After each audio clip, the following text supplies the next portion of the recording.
February 5th, 2024. What's up, guys? So, a little bit of an update, I guess, as far as the future of my life goes. So, I've actually been crunching numbers, figuring out some time frames, and it looks like I'll be getting my own place yet again here in Utah sometime in June or July of this year. And at that point, I will be debt-free except for my car.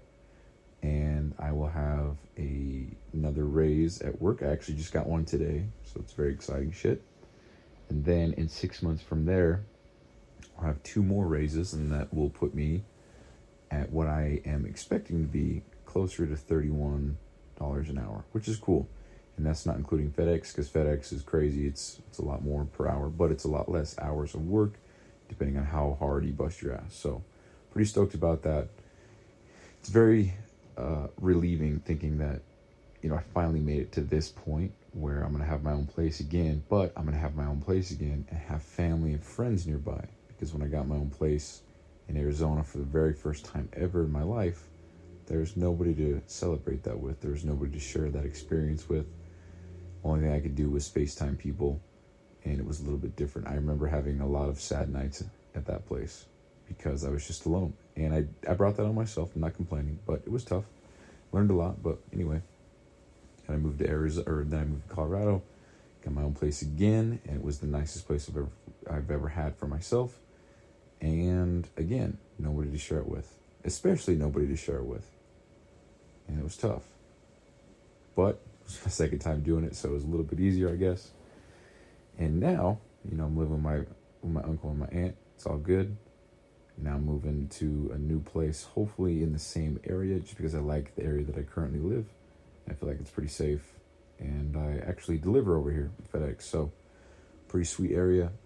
It's new, it's up and coming, and I feel safe over here, and that's a huge thing for me. So it's a great feeling knowing that, I'm only 4 or 5 months away from another new chapter, and it's very exciting. It's very cool to look forward to. So that's all I have for that. Just a quick little update. This isn't going to be a long show whatsoever. Didn't really have much planned out for today anyway.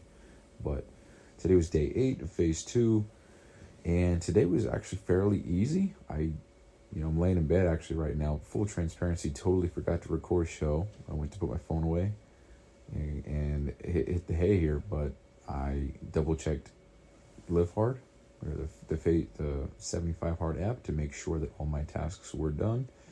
They were, and I double-checked my Fitness Pal to make sure all my macros were accounted for. They were, and then I put my phone on my desk right beside me, and I thought, oh shit, didn't record a show, fuck, and didn't upload one either, but that's okay, because I can just upload more tomorrow. There's no rules anymore. I can upload however the fuck I want, so we're good there, but we got to get the show in. But anyway, it's day 8 for me, which is completed as of now. I'm all done, and pretty stoked about that. It's day 8, so we're about a quarter of the way through the program, which is pretty cool. Tomorrow will be 9, obviously, so just finished the first week yesterday, and so far so good, man. It's nice to be back on the program and have that structure, that forced structure. And it's also weird to think that I have been more disciplined off the program rather than on. And again, I've talked about it before. Let's see, it's episode 106, where I feel like I'm not doing shit, but I'm really just riding the new baseline. That is my life, and it's cool, but I want to feel and know that I'm working harder than, I guess, what's comfortable, because that's how you grow.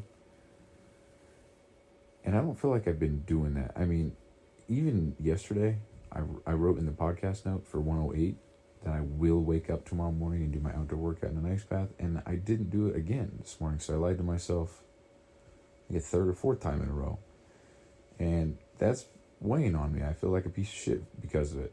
Not because I'm not waking up early and doing it, but because I said I would and I didn't.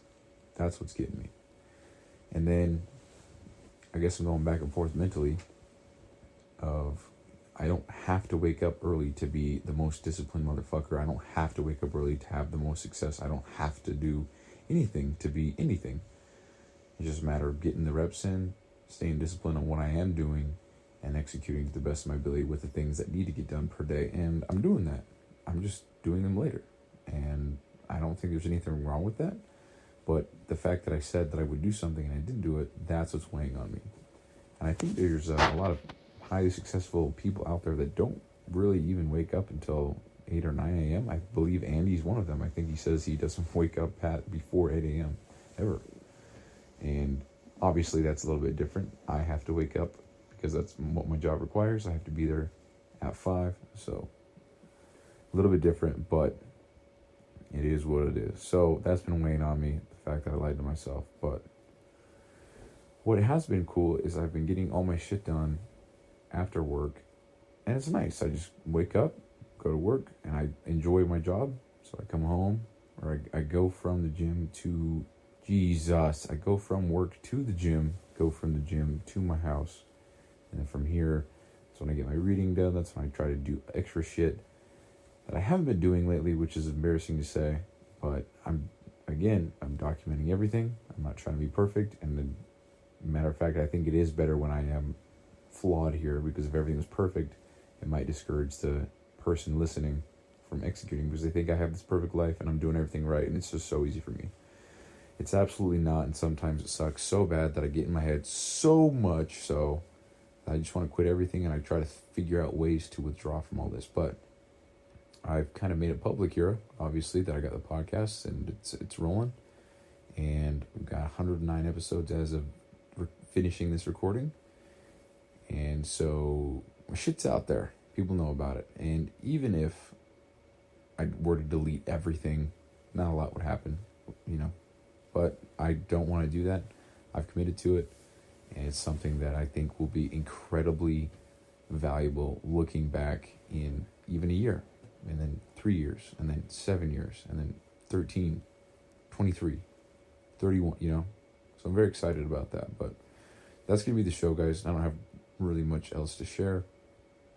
Just another day of phase 2.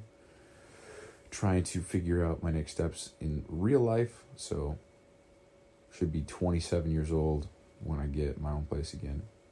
That's exciting. So yeah, just focusing on that. Just focusing on my actual job, trying to get that going, because once I have it, because I can do it now, but once I have the higher pay and stuff, it's going to give me a lot more money to put toward business, put toward really anything that I want it to, because I'm going to keep FedEx as well, because I actually really like working as a FedEx delivery driver. So makes me sad to think that one day I won't be that. So probably continue working the every other Sunday, the every Saturday, the every Friday, and every day of the week with Hill Air Force Base. So, because I like it, and I it's fun, and I get paid to do it, so that's great. So anyway, that's the show, guys. Thanks so much for listening. I'll have 110 tomorrow. Already 10 in after 100. That's nuts. All right, guys. Peace.